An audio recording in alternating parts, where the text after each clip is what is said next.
High blood pressure, also known as hypertension, is when your blood pressure, the force of your blood pushing against the wall of your blood vessel, is consistently too high. Hypertension classification and subtypes.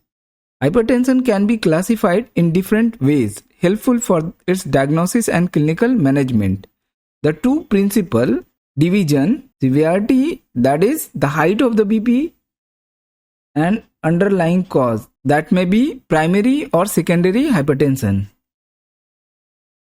Primary or essential hypertension. Essential, primary or idiopathic hypertension is defined as high BP in which secondary cause such as renovascular disease, renal failure, pheochromocytoma, aldosteronism, and gene mutation are not present. Essential hypertension accounts for 95% of causes of hypertension.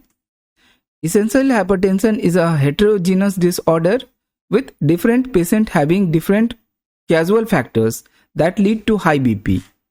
Essential hypertension need to be separated into various syndromes because the cause of high BP in most patients presently classified as having essential hypertension can be recognized.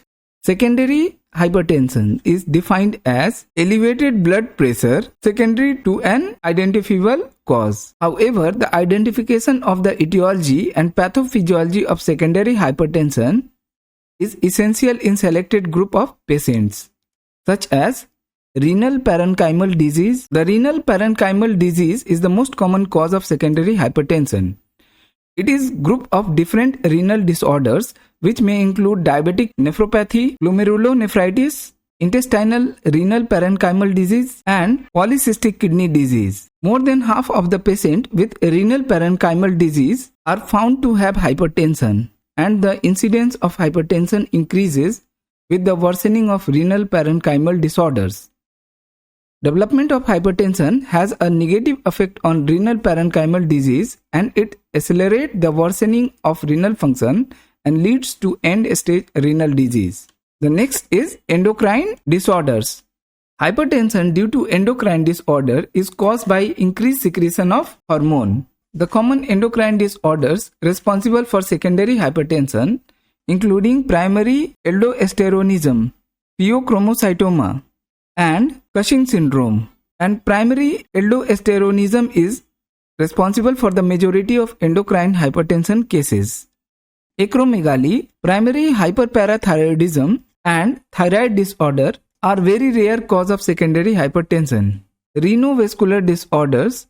Hypertension due to renovascular disorder is a rare entity and occur due to stenosis of the unilateral and bilateral renal arteries. Atherosclerosis is the cause of renal artery stenosis in elder population, while the younger population, especially female, are found to have renal artery stenosis due to fibromuscular hyperplasia. Vascular disorders. Coarctation of aorta is the primary example of vascular disorder resulting in secondary hypertension in young adults. The rare cause of secondary hypertension may include vasculitis of medium or large size arteries and arteriovenous fistula. Miscellaneous. Obstructive sleep apnea, polycystic ovarian syndrome, preeclampsia, and drugs-induced hypertension may contribute to the etiology of secondary hypertension. In the presence of obstructive sleep apnea, the duration as well as quality of sleep is affected, which has been reported to increase the risk of hypertension. The original subdivision of hypertension, according to its severity, was benign and malignant. Although malignant hypertension carries a prognosis that is equivalent to the other malignant disease if untreated, the term benign or less severe form of hypertension is a misnomer and is no longer used. Malignant hypertension is now relatively uncommon in Western countries, but it does still occur, and when present it requires urgent treatment, which can dramatically alter its natural history. In hypertensive patients, either both systolic as well as diastolic are elevated, but elevation in systolic blood pressure are most common. In particularly, the most common circumstances is isolated systolic hypertension where the systolic blood pressure is elevated but the diastolic blood pressure normal, predominantly in older person. Isolated diastolic hypertension can also occur and is the most common hypertensive subtype in younger person. Hypertension can also be the result of the measurement of method used. Traditional method of classification have all been used on clinic or office BP measurements. But with the wider use of out-of-office BP measurement, office measurement can shown to significantly over or underestimate the BP level during daily life. In most hypertensive patients, the BP is higher in the office or clinic of doctor than at other times. A phenomenon referred as white coat effect, and that is usually defined as the difference between the office pressure and the average daytime pressure. The Joint National Committee on Prevention, Detection, Evaluation and Treatment of High Blood Pressure (JNC) 7 and 8 classification of hypertension has continued the definition of hypertension as a BP at or above 140/90 mmHg for adult aged 18 years or older. The classification is based on average of 2 or more seated blood pressure properly measured with well-maintained equipment at 2 or more visits.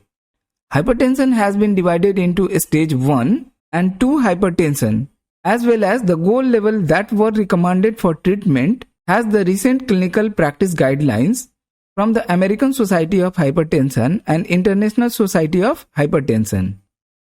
Pre-hypertension. The 7th and 8th report of Joint National Committee on Prevention, Detection, Evaluation and Treatment of High Blood Pressure (JNC 7 and 8) has received its classification of high blood pressure to include pre-hypertension as a category that was formerly covered by both the normal and borderline group. It is well known that if pre-hypertension remains undetected, chronically elevated blood pressure level can increase the risk of developing cardiovascular disease. Longitudinal data from the Framingham Heart Study have indicated BP value of 130 to 139 over 85 or 90 mmHg, now considered as pre-hypertension according to the new JNC 7th and 8th guidelines, are associated with a more than 2-fold increase in relative risk of cardiovascular disease as compared with those with BP level below 120 over 80 mmHg.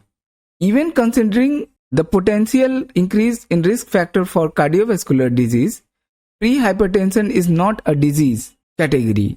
JNC 7 states that it is a designation chosen to identify individuals at high risk of developing hypertension, so that both the patient and clinician are alerted to this risk and can work to intervene and prevent or delay development of the disease. However, it is asserted that lifestyle modification should be pursued over pharmacological interventions unless a secondary disease is present. That may be type 2 diabetes mellitus or kidney disease.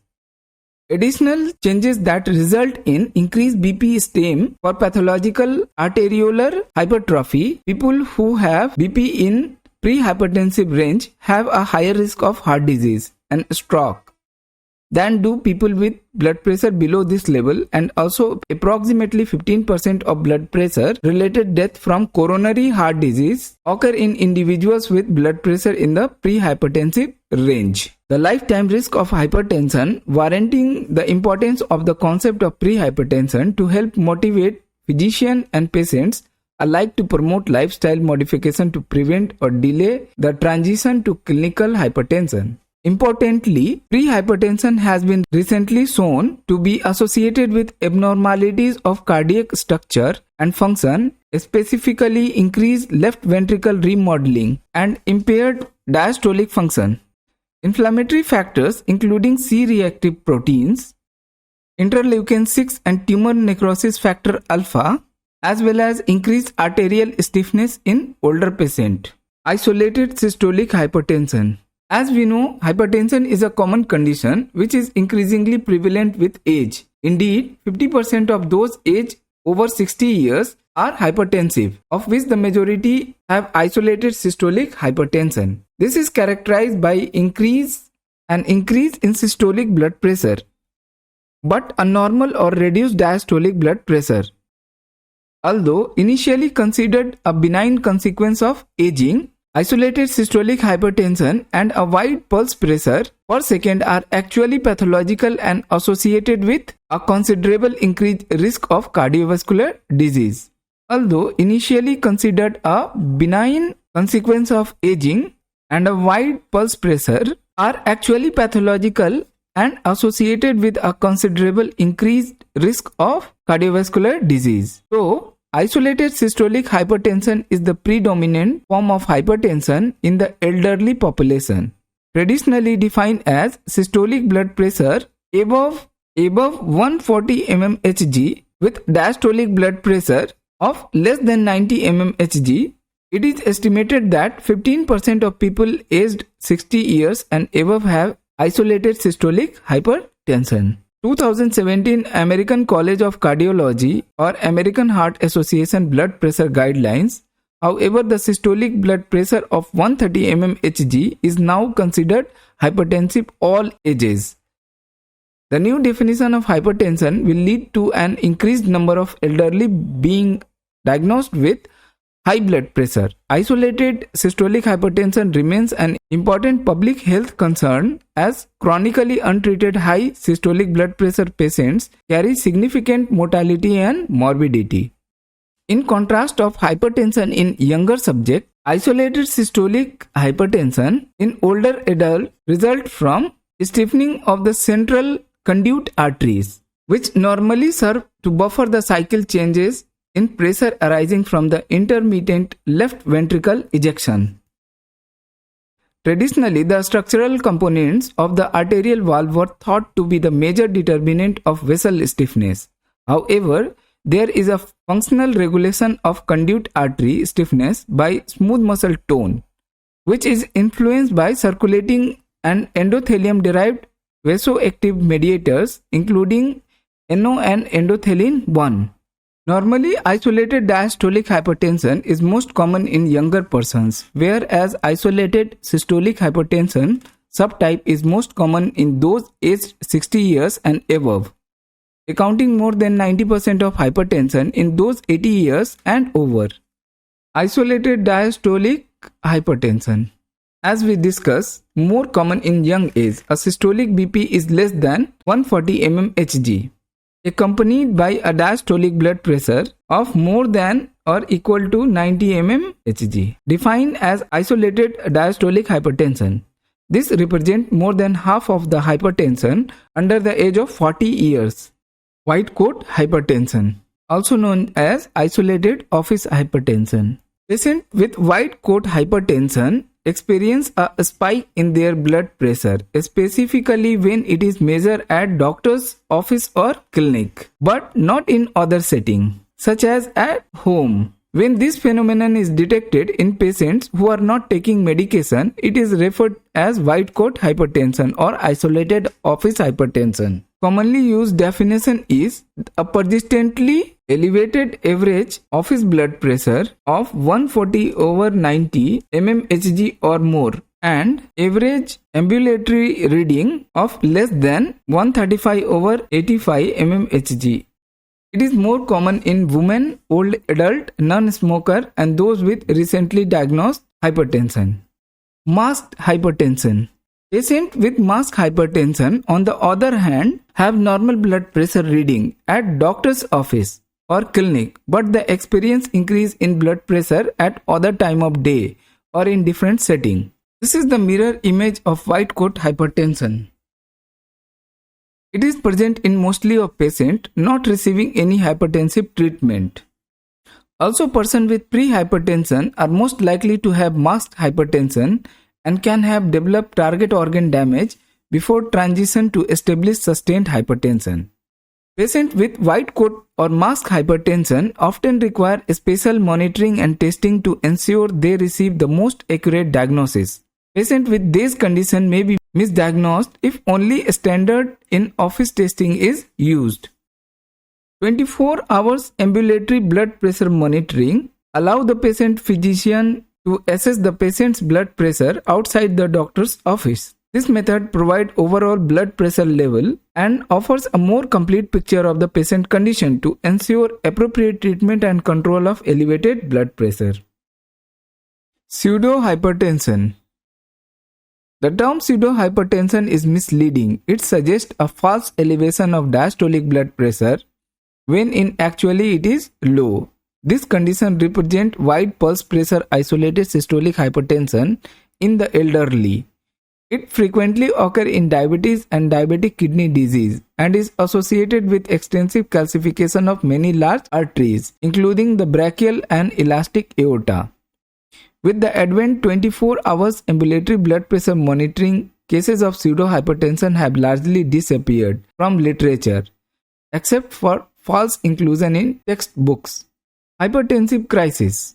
Urgency or emergency. A hypertensive crisis can be present at urgency or emergency that require immediate medical treatment.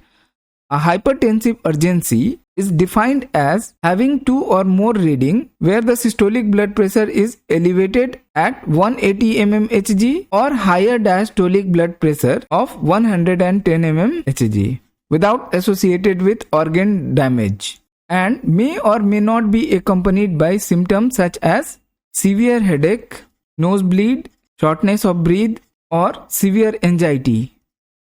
This is distinguished from the hypertensive emergency, where target organ damage has occurred with chest pain, shortness of breath, back pain, numbness or weakness, change in vision, difficulty in speaking, requiring the individual to seek immediate emergency medical treatment.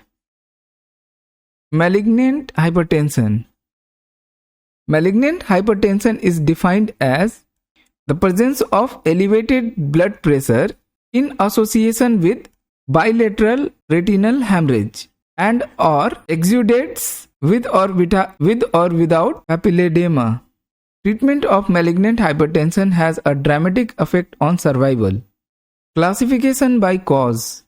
In more than 95% of cases of hypertension, no single or reversible cause can be detected, and term essential or primary hypertension has been used. In approximately 5% of cases, there is a defined cause of the hypertension. The most important cause are chronic kidney disease and sleep apnea. Classification by age. There is a fundamental difference between the genesis of hypertension in younger and older patients. The most obvious difference is that in younger patients, whatever the underlying etiology of hypertension, both systolic and diastolic BP are raised. Whereas in people aged 60 years and older, the diastolic BP start to fall, but there is a marked increase of systolic blood pressure. The underlying hemodynamics are also different. In younger patients, the characteristic change are an increased peripheral resistance with a normal cardiac output. Whereas in the older patient, the reason for the selective increase of systolic blood pressure is increased arterial stiffness. This has two consequences. First, when the left ventricle pumps into a stiffed aorta, systolic blood pressure will be higher because the stiffer vessel will be less able to accommodate the stroke volume. Second, the velocity of the arterial pulse wave traveling out of the peripheral vessel will be increased. Just like a wave resulting from the stone drop in the pond, the wave is reflected when it reaches the periphery, so that the pressure wave in the circulation will be combination of outgoing and reflected wave. In younger people, where the pulse wave velocity is low, the reflected wave arrives relatively late and coincides with the diastolic pressure. But in older people, it returns earlier and forms a second or late systolic peak, which augments the height of the systolic pressure. Another difference concerns of physiologic measurement. In younger patients, the increased peripheral resistance is a result of active vasoconstriction that is mediated hormonally, particularly by sympathetic nervous system and renin-angiotensin system. In older patients, the systolic hypertension hormonal mediation is less important and the changes are mostly mechanical. That is the loss of elastin fiber in the arterial wall. The affected vessel, principally the aorta and central elastic vessels, dilate and stiffen. The effect of increased arterial stiffness may be bidirectional.